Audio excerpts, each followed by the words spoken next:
अगर भानु प्रताप जी के 8वीं पीढ़ी में हम जाएंगे, उनकी अगर 8वीं पीढ़ी अगर हम खंगालेंगे ना, तो भानु प्रताप जी शाही नहीं बल्कि अंसारी निकलेंगे। अंसारी हैं क्या? मुख्यमंत्री जेपीएससी को गोल गोल घुमा करके बाहरी भीतरी अगड़ा पिछड़ा करके आंदोलन जो चल रहा था 12 महीना का एक लंबा आंदोलन था।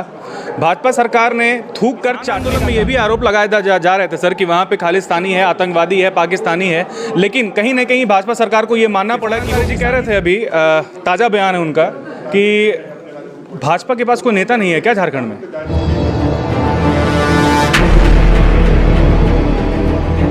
नमस्कार, आदाब, न्यूज़ मिर्ची में आप सभी का स्वागत है। हमारे साथ बातचीत करने के लिए भानु प्रताप शाही जी हैं, विपक्ष के विधायक हैं। सीधी और तीखी सवाल से शुरू करते हैं सर। सबसे पहले यही बताइए कि आज मुख्यमंत्री प्रश्नकाल का कार्यकाल था और उन्होंने जो जेपीएससी पर बयान दिया, उससे आप लोग कहाँ तक सहमत हैं? हम लोग एक पैसे भी उनसे सहमत नहीं है। मुख्यमंत्री जेपीएससी को गोल गोल घुमा करके बाहरी भीतरी अगड़ा पिछड़ा करके समाप्त करना चाहते हैं, जबकि हकीकत ये है कि जो मुख्यमंत्री ने कहा है उसके जस्ट उल्टा सारे रिजल्ट आए हैं। आप उठा करके उसको देख सकते हैं। अब विषय ये है कि 2.5 लाख बच्चे जब एग्ज़ाम में बैठे हैं, 4000 बच्चे पास हुए हैं, तो स्वाभाविक रूप से ये बातें आंदोलन से साबित होती हैं कि वो 4000 में जब सीरियल से नंबर आया, जब OMR में गड़बड़ी हुई तो व्यापक पैमाने पर गड़बड़ी हुई है तो जांच से क्यों मुख्यमंत्री भाग रहे हैं? जेपीएससी खुद स्वीकार कर रहा है, तो भागना तो इनको नहीं चाहिए। इनको जांच बैठाने में क्या दिक्कत है? जब किसी चीज़ पर सवाल खड़ा हो रहा है तो मुख्यमंत्री होने के नाते उनको जवाब देना चाहिए, जांच बैठाना चाहिए। क्यों भाग रहे हैं? उन्होंने तो सर ये भी कहा है कि 5 सालों में जो सरकार एक भी जेपीएससी का एग्ज़ाम नहीं ले पाया, वो आज जेपीएससी पे सवाल उठा रहा है। इसका जवाब दीजिए। नहीं, देखिए, हम लोग नहीं उठा रहे हैं, छात्र सवाल उठा रहे हैं। हम लोग छात्र का मोरल सपोर्ट कर रहे हैं। छात्रों के आंदोलन में दम है, छात्रों के बात में दम है, तब हम लोग इस बात को आकर के इस बात को सपोर्ट कर रहे हैं। हम लोगों को भी लगता है कि जेपीएससी में भारी गड़बड़ी हुई है। सर, मैं आना चाहूँगा थोड़ा सा मुख्यमंत्री जी के बयान पर। उन्होंने कहा कि सहायक पुलिसकर्मी रघुवर सरकार में जो उनसे वादे किए गए थे वो इसको जो है लटका करके चली गई, और सहायक पुलिसकर्मी का जो सारा निदान है वो अभी की हेमंत सरकार कर रही है।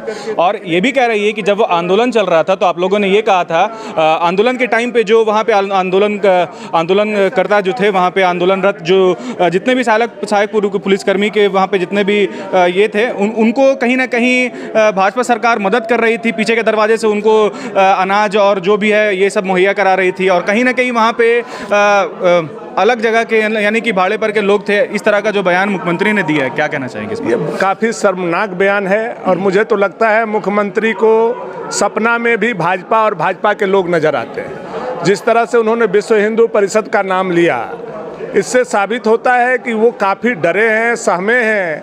और जिस तरह से विश्व हिंदू परिषद के कार्यकर्ताओं का आपका हत्या हुआ खलारी में, तो ये सब एक संजोग जुड़ता जा रहा है। मुख्यमंत्री के बयान कहीं ना कहीं कड़ी बाई कड़ी जुड़ते जा रहा है, और हम लोग इस बात को, इस कड़ी को जोड़ने में कामयाब हो रहे हैं कि मुख्यमंत्री इतने डरे हैं, सहमे हैं, और ये जो राजनीतिक हत्याएं हो रही हैं, कहीं उसमें सरकार का तो संरक्षण नहीं है। उमाशंकर अकेला जी ने कहा सर कि अभी जो किसानों का आंदोलन जो चल रहा था, 12 महीना का एक लंबा आंदोलन था, भाजपा सरकार ने थूक कर चाटने का काम किया है। क्या बोलेंगे इस पर? ऐसे गैरवाजिब बात ऐसे ही लोग बोल सकते हैं जिनका संस्कार है। आपने देखा कि कांग्रेस के एक विधायक ने साउथ में महिलाओं पर हो रहे बलात्कार के लिए क्या कहा, तो ये उसी बॉन्ड के हैं, ये उसी पृष्ठभूमि से आए हुए हैं अकेला जी जैसे लोग, जो महिला के बलात्कार को भी सच साबित करने के लिए, मजे लेने के लिए बात को बोलते हैं। तो ऐसे लोगों के बात पर टिप्पणी करके किसी भी गंभीर बात को हल्का करना है। किसान आंदोलन में ये भी आरोप लगाए जा रहे थे सर कि वहाँ पे खालिस्तानी है, आतंकवादी है, पाकिस्तानी है, लेकिन कहीं ना कहीं भाजपा सरकार को ये मानना पड़ा कि वो किसानी थे, और वो काला कानून जो वापस लिया गया उस पर कहीं ना कहीं भाजपा सरकार झुक गई। क्या बोलना चाहेंगे? नहीं, देखिए, बात जो ये है कानून वापस लेने के लिए, तो इसमें बहुत सारे कारण बने हैं। पिछले 1.5-2 सालों में जो हम लोगों ने समझाना चाहा देश के कुछ किसानों को, बहुत सारे बहुसंख्यक छोटे सीमांत जो किसान थे वो समझने का भी काम किए, लेकिन जिनका मोनोपोली चलता है, जो देश और विदेश में ट्रेडिंग करते हैं, जो बड़े धना सेठ हैं, वो लोग कहीं ना कहीं से इस तरह के माहौल बनाने का काम किए कि किसानों में एक भावना उत्पन्न हुई। तमाम परिस्थिति को देखते हुए सरकार ने तीनों बिल वापस लिया। आगे भविष्य में इस पर चिंता करके हम लोग नया बिल लाएंगे जो सारे लोग मानेंगे, और हम लोग को उम्मीद है कि किसानों के हित में आदरणीय मोदी जी जो काम कर रहे हैं अनवरत वह जारी रहेगा। सर, एक तीखी सवाल करेंगे आपसे। भाषा की भी जो है लड़ाई काफ़ी गर्म है अभी सदन में। मैं सर आज से थोड़ा पहले जाना चाहूँगा, इतिहास में जाना चाहूँगा। बाबूलाल मरांडी जी की जब सरकार आई, जब बिहार झारखंड अलग हुआ, तो जिस तरह से बिहार में 1980 के टाइम पे जो द्वितीय भाषा जो उर्दू को दिया गया था, जो मान्यता है उर्दू भाषा को दी गई थी, उसी के आधार पर जब बिहार झारखंड अलग हुआ तो बाबूलाल मरांडी ने जब यहाँ के पहले मुख्यमंत्री बने तो उन्होंने भी इसी तर्ज पे जो है झारखंड में भी इस भाषा का मॉडल को स्थापित किए। अब सवाल ये है कि जब बाबूलाल मरांडी जी के सरकार में ये भाषा का जो है वो उन्होंने खुद इसे अडॉप्ट किया, फिर इस पे भारतीय जनता पार्टी सवाल क्यों उठा रही है? देखिए, दो विषय है। बाबूलाल मरांडी जी ने उर्दू भाषा को द्वितीय राजभाषा का मान्यता प्रदान किया, उन्होंने किसी भाषा को हटाया नहीं। और आपके अंदर जो द्वेष है वो माननीय मुख्यमंत्री के बयान से कि भोजपुरी, मगही, अंगिका, मैथिली, हिंदी बोलने वाले लोग बलात्कारी होते हैं, तो दोनों का संदेश साफ साफ जा रहा है कि आप कितना ईर्ष्या करते हैं मैथिली बोलने वाले, भोजपुरी बोलने वाले, अंगिका बोलने वाले, मगही बोलने वाले लोगों से। ये मुख्यमंत्री ने अपना संदेश देने का काम कर दिया है।